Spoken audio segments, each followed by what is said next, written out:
All right, so first off, I want to say all praise to Yahweh. In the name of his son, Yahweh Shai. In the name of the Holy Spirit.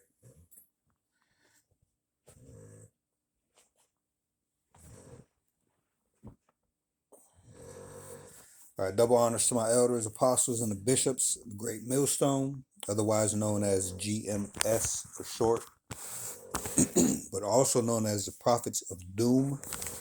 These are where I have learned this truth and where I am still learning this truth. And also shalom to the remnant and the elect of Israel. Lord willing, I am of that number. So today we're going to go into Revelation chapter 13, verses 16 and 17. So let me get here. We're going to look up some news topics. All right. Before we do that, let's go ahead and get this fair use statement just in case. All right. Okay, it reads copyright disclaimer under section 107 of the Copyright Act of 1976. Allowance is made for fair use for purposes such as criticism, comment, news reporting, teaching, scholarship, education, and research. Fair use is a use permitted by copyright statute that might otherwise be infringing. All rights and credit go directly to its rightful owners. No copyright infringement is intended. Okay, so let's get to the scriptures really quickly here.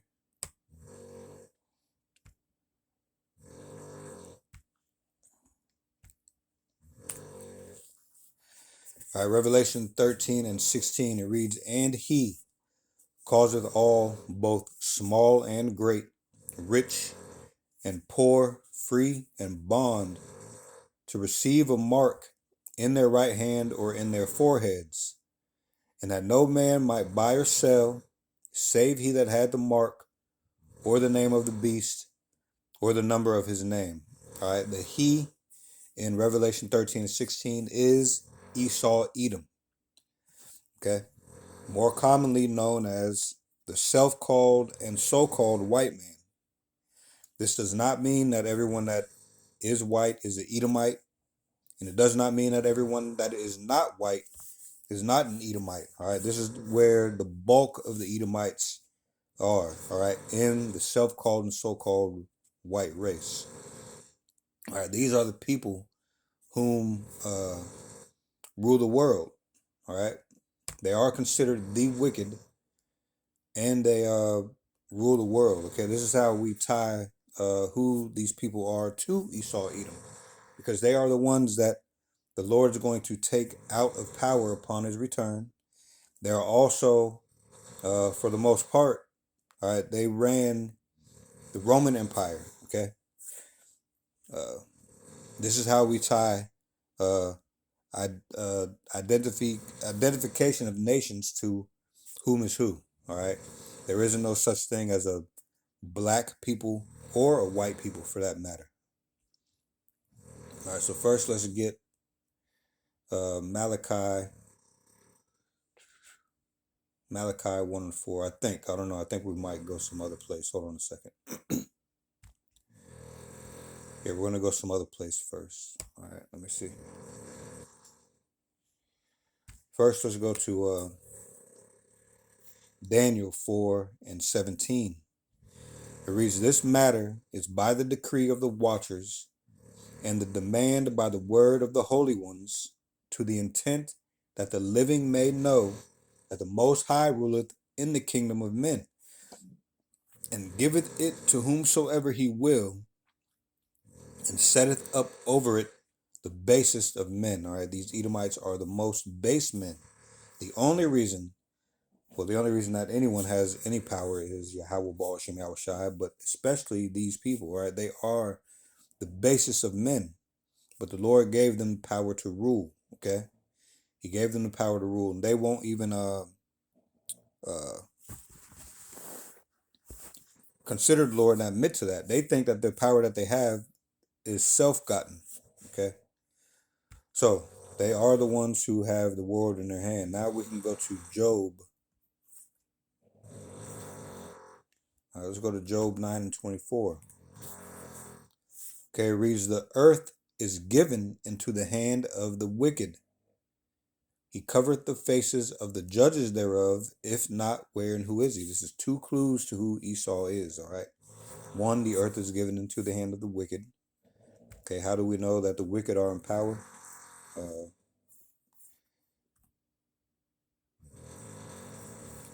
Let's go here to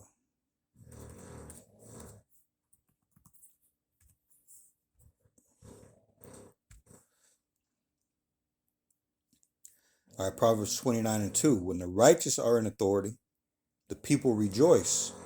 But when the wicked beareth rule, the people mourn. Look all around you, all right? And all these other nations, even these other nations, all right? But especially here in America, people are not happy, all right? I'm not saying every single person is not happy. I'm saying if you recognize the state of the world, all right, if you recognize even your own position, for the most part, people are not happy, all right? Except for those people who are putting laws into place that benefit them, okay, policies into place that benefit them, people who are on the top over here. Now, these are the people that are happy, all right? People that are on their high horse, all right? Esau, Edom, okay, they run this place. Also, if we go from Proverbs 29 to Malachi 1 and 4, okay, we'll also read here. All right, whereas Edom saith, we are impoverished, but we will return and build the desolate places. Part of those desolate places are, well, the main desolate place is the Roman Empire. All right, this is the second leg of the Roman Empire, or the fourth beast, all right, that had its wound and was healed. That is the Roman Empire, and these people have rebuilt it. Okay. So whereas Edom saith, we are impoverished, but we will return and build the desolate places, thus saith the Lord of hosts, they shall build, but I will throw down. Okay, and the throwing down of this place is going to come to fruition upon the Lord's return. Okay, upon the Lord's return, he's going to take down these people. It goes on to say, and they shall call them the border of wickedness, and the people against whom the Lord hath indignation forever. All right, this is why they haven't received no promise of mercy from the Lord, as it states in the Zondervan's Compact Bible Dictionary under the entry for Edom. Okay, they are the only neighbor of the Israelites who received no promise of mercy from Yahweh and Yahweh Shai. All right. Okay, so this is the wicked that are in power. Also, let me go ahead and, since we talked about it, let's go ahead and go to Deuteronomy 28 and 64. Okay. Let's go ahead and mention this. All right, Deuteronomy 28:64, which starting at the 15th verse, it starts listing off the consequences of disobedience.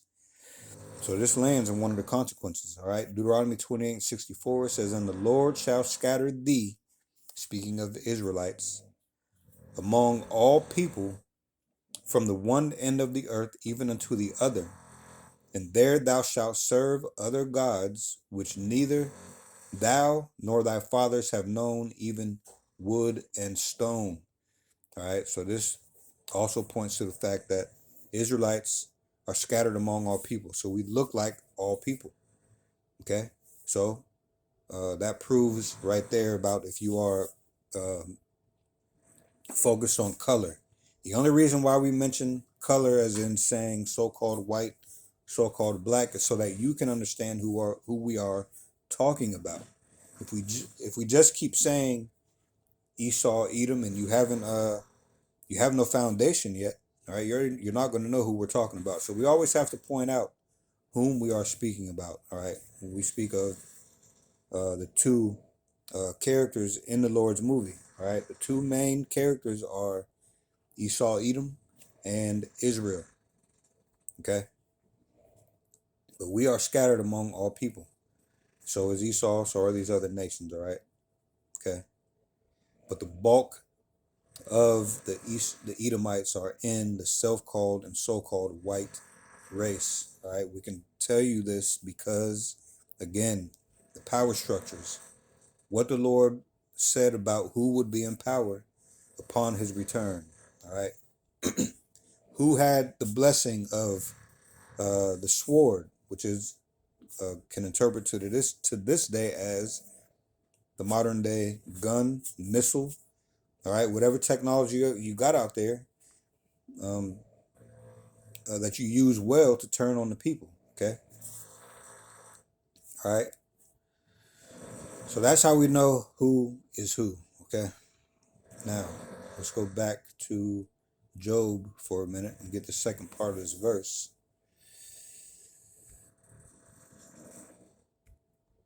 All right, the second part of Job is he covered the faces of the judges thereof. If not, where he, and who is he? Okay, so at the time of the Renaissance era, which was this rebuilding of the desolate places, all right, what they first did was went out to deceive the people, all right, covering over paintings, painting themselves everywhere, as far as the Most High goes, as far as the Messiah goes, as far as even the disciples go, okay, and Israel, all right. Not only did they paint themselves that position in the books and all of that, but they also tried to take the land as if the Lord didn't say that He was going to put us in that land Himself. All right, so they try to upset prophecy. All right, this is another clue pointing to who Esau Edom is. All right, so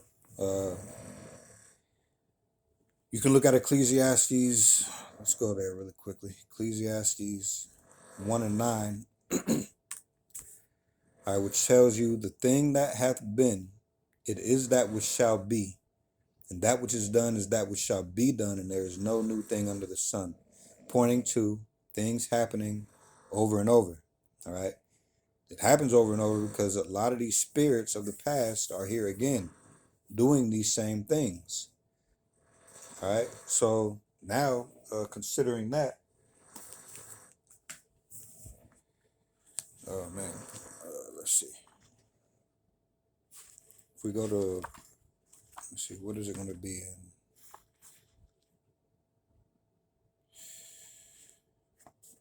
Oh, I can't remember where this verse is, so give me a second. Give me a second here.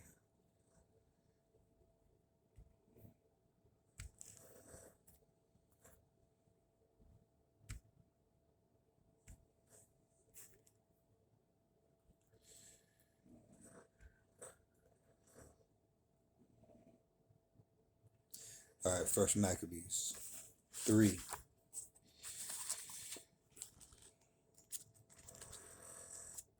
First Maccabees chapter 3, verse 45, I think is where we start at.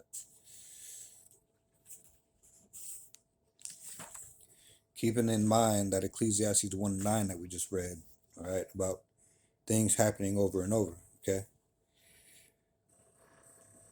So First Maccabees 3 and 45, all right? Now Jerusalem lay void as a wilderness.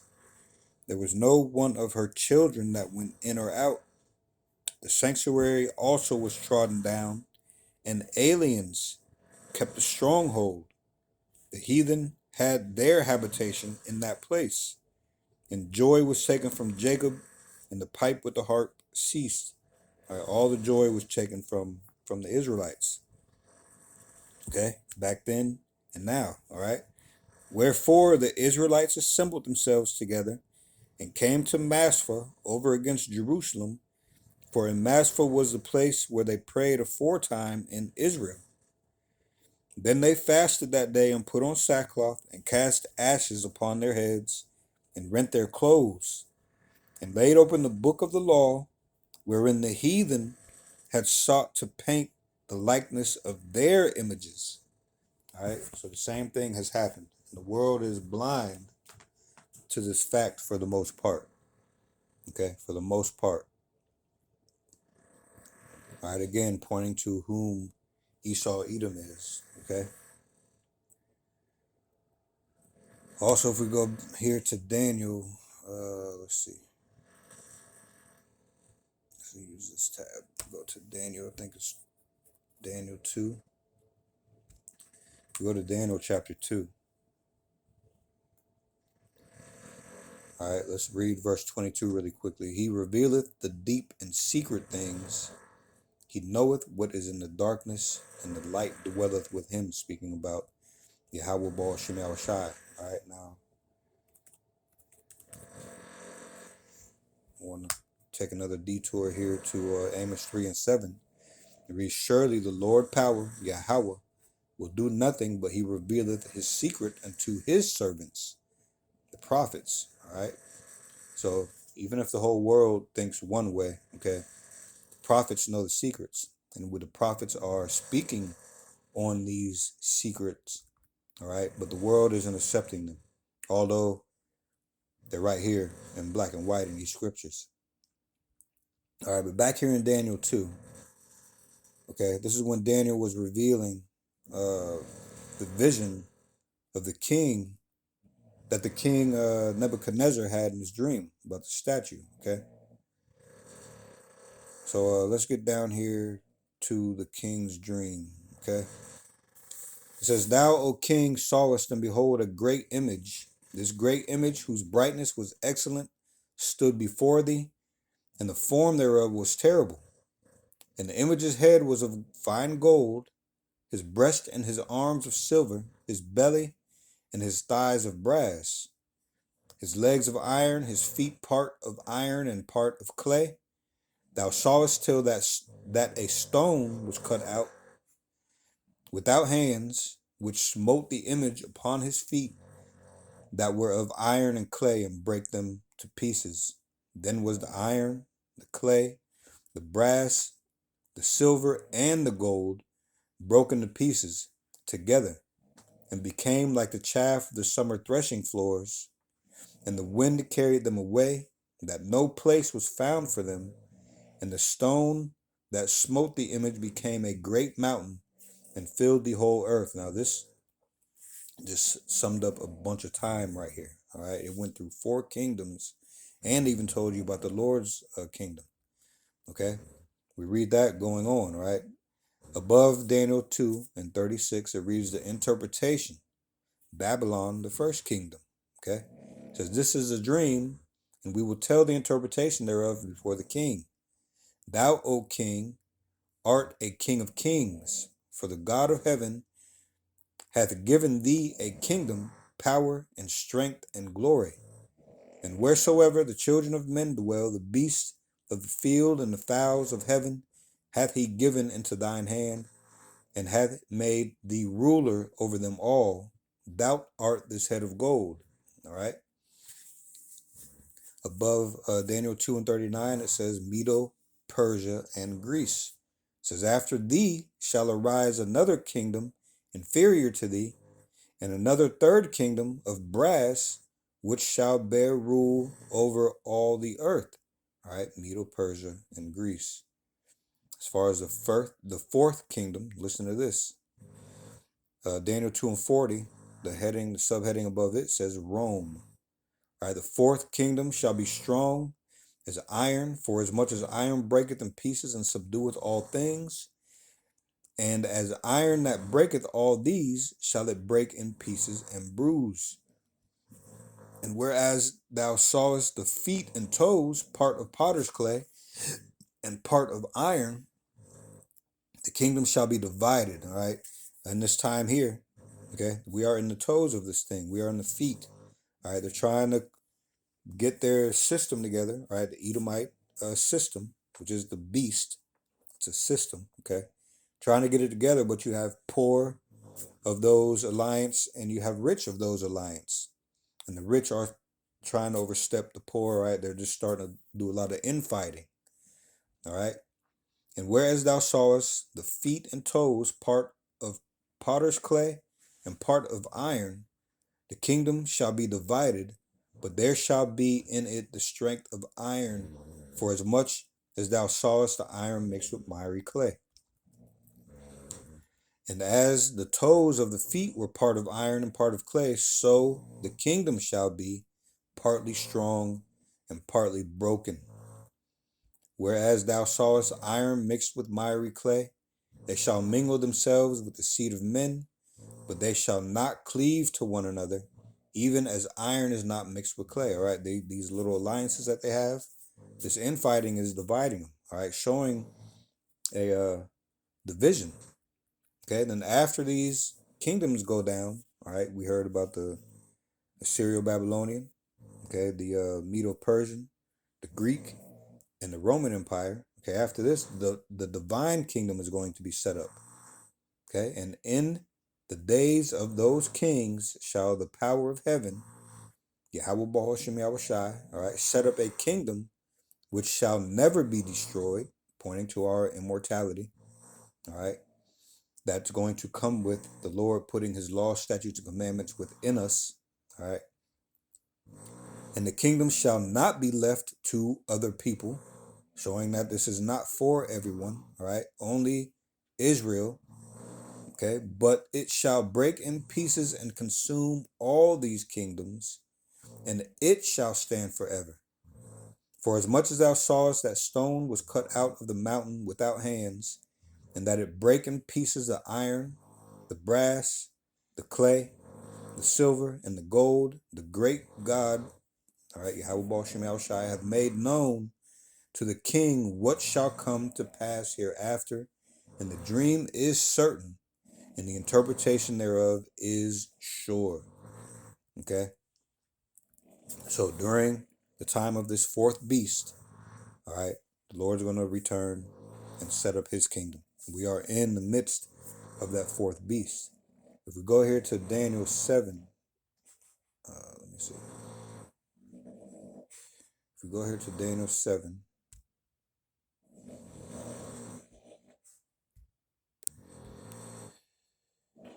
all right, we'll find out that there was a little horn that was coming up amongst this beast.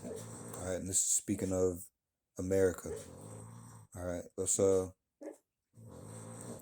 go here to Daniel 7 and 2. Daniel spake and said, I saw in my vision by night, and behold, the four winds of heaven strove upon the great sea, and four great beasts came up from the sea, diverse from one another. The first was like a lion, and had eagle's wings.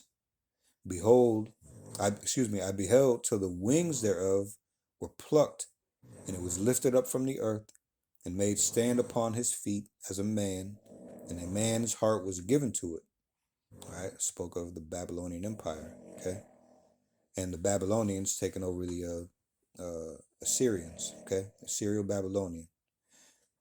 Daniel 7 and 5 says, and behold, another beast, a second, like to a bear, and it raised up itself on one side, and it had 3 ribs in the mouth of it, between the teeth of it, and they said thus unto it, arise, devour much flesh. Now, the second like to a bear, and it raised up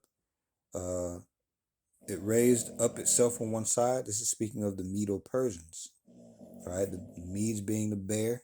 Right, raising up on one side is this Persian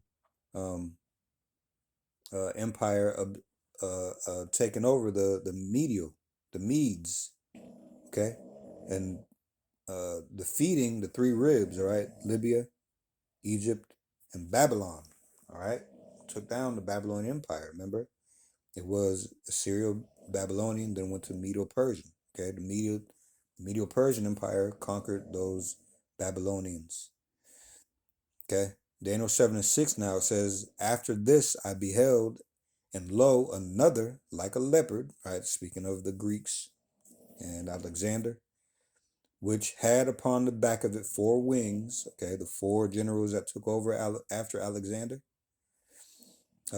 which had upon the back of it 4 wings of a fowl, and the beast had also 4 heads, and dominion was given to it. All right, speaking of the Greek Empire. Now, let's go to this fourth beast, Daniel 7:7. After this, I saw in the night visions, and behold, a fourth beast, the Roman Empire, all right, dreadful and terrible and strong exceedingly, and it had great iron teeth, all right, the military was very great. It devoured and brake in pieces and stamped the residue with the feet of it. And it was diverse from all the beasts that were before it. How was it diverse? Okay. It went from kings passing down to their lineage. It went from that, or passing down to their sons, all right, or you know, whoever was next in line, to having a senate, all right, an elect, or powers being elected or selected, okay, and it was diverse from all the beasts that were before it, and it had 10 horns, okay. Back in the Roman times, it was the plebeians and patricians. In this day, it is the Democrats and Republicans. All right, and the 10 horns are those vassal states that help uphold the system. Okay, but Daniel 7:8, listen to this. I considered the horns, and behold, there came up among them another little horn, before whom there were 3 of the first horns plucked up by the roots. This is speaking of America. And the 3 that were plucked up before America were the French, the Spanish, and the British. Okay? And behold, in this horn were the eyes like the eyes of man, and a mouth speaking great things, right? These blasphemies that this Edomite empire speaks against the Lord, all right?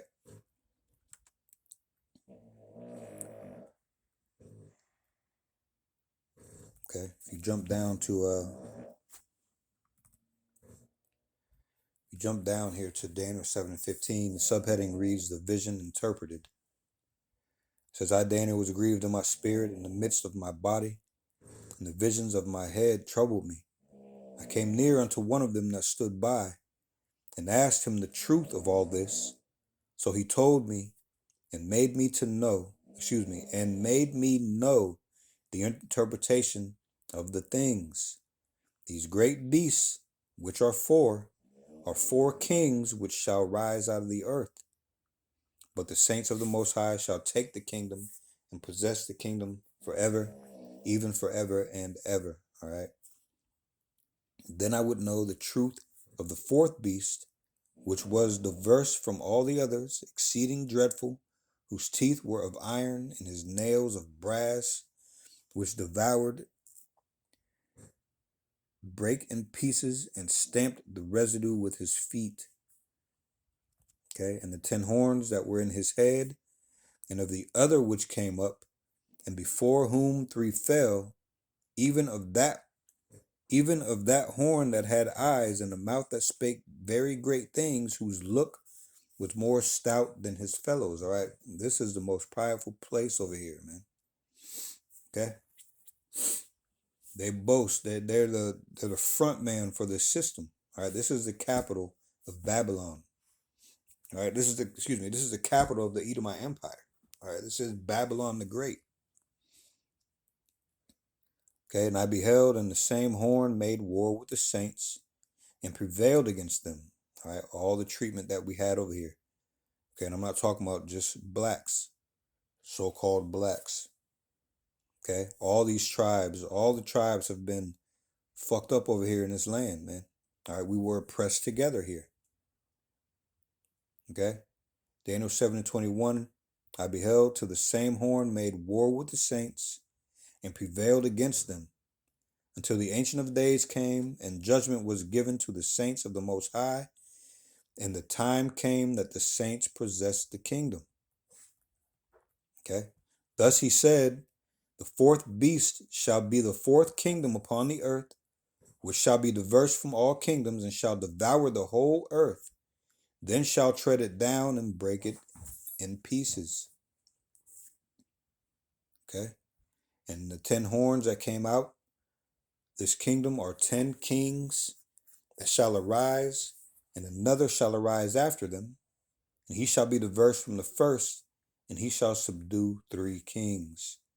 And he shall speak great words against the Most High, and shall wear out the saints of the Most High, and think to change times and laws, and they shall be given into his hand until a time and times and dividing of the time. Okay. But the judgment shall sit, and they shall take away his dominion to consume and to destroy it unto the end. And the kingdom and dominion and the greatness of the kingdom under the whole heaven shall be given to the people of the saints of the Most High, whose kingdom is an everlasting kingdom, and all dominion shall serve and obey him. Hitherto is the end of the matter. As for me, Daniel, my cogitations much troubled me, and my countenance changed in me, but I kept the matter in my heart. All right, this is again reiterating the same things. These kings would come on the scene, and during that fourth beast, they would be taken out, and the Lord would set up his kingdom. Okay, there are also other signs that point to this being the end. All right, which is why we're speaking on Revelation 13, verses 16 and 17. All right, because this is close or even at the door. All right, and he, all right, Esau, Edom, causeth all. The reason why he can causeth all is because he has the power to. All right, the world, the earth is given into his hand. Okay, to receive a mark in their right hand and their foreheads. And a clue about this mark is that and no man might buy or sell, save he that had the mark. All right. So my time is getting short here. I just wanted to give this little intro. It's important to keep everything that we just went over here in mind as we go ahead and visit today and the things that are going on to forward this beast system, all right, and bring upon the world this mark of the beast, or MotB. All right, and we'll get more into it. We'll continue this video in the next video, Lord willing. All right, and we'll talk about this for a minute on this channel. All right, the MotB, the charagma, the mark of the beast. Okay, and we'll find out how this man is going to causeth all. All right, certain traps that he's going to set. Okay, certain wiles of the devil, or traps, or methods of the devil. All right, to get everybody funneled in to receiving, putting everyone in position to receive this mark of the beast. Okay, so this is just a quick intro to what we're about to go into. Okay, nothing new. We're just going to find out what today is bringing. All right, so with that, I hope this came to us sincere and edifying. And with that, all praise to Yahweh, in the name of his son, Yahweh Shai, in the name of the Holy Spirit. All right, double honors to my elders, apostles, and the bishops of Great Millstone, otherwise known as GMS for short, but also known as the Prophets of Doom. These are where I have learned this truth and where I am still learning this truth. And also shalom to the remnant and the elect of Israel. Lord willing, I am of that number, and Lord willing, we'll see you in the next video. Shalom.